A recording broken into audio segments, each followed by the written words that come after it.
ତମମାନଙ୍କୁ ଏଇନା ମାଡ଼ ହୁଏ ନା ସେଇଥିପାଇଁ ଅଧିକା ଉତ୍ପାତ ହଉଛ। ମୋ ବୋଉ ମୋ ଆଈ ମତେ ଆମକୁ ଛୁଚି ମାରୁଥିଲେ। ତମର ସବୁ ମାଡ଼ ଅଭାବ ହେଲାଣି। 2000 ଟଙ୍କା ଦେଇ ଜୋତା କିଣା ହଉଛି ନା। ଆମ ବେଳକୁ ଆମେ ଗୋଟାଏ ଜୋତା 10 ବର୍ଷ ପିନ୍ଧୁଥିଲୁ। ଆଉ ଏବେ କଣ ଟିକେ 50 ବର୍ଷ ହେଇଗଲେ ବି ଆମେ ସ୍କୁଲ ଯିବୁନୁ ଟ୍ୟୁସନ ଯିବୁନୁ ଆମେ ଅଣ୍ଟେ ବେକେ ପାଣିରେ ଓଦା ହେଇକି ଯାଉଥିଲୁ।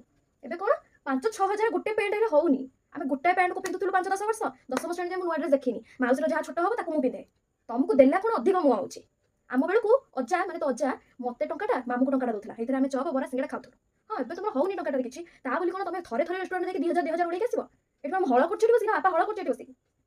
ଏସବୁ ଗଛରେ ପଡୁଛି ତ ଜାଣୁନାହାନ୍ତି ଏମାନେ କିଛି।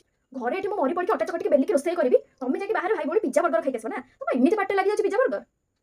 ତମକୁ ଏବେ ଦିଆହଉଛି ଏଇ ବ୍ୟାଗ୍ ସେଇ ବ୍ୟାଗ୍ ଆମେ ଏଇଟା ନବୁନୁ ସେଇଟା ନବୁନୁ। ଆମେ ଯୋଉ ପରିଆ ବ୍ୟାଗ୍ ବସ୍ତା ତାକୁ ଧରିକି ଯାଉଥିଲୁ।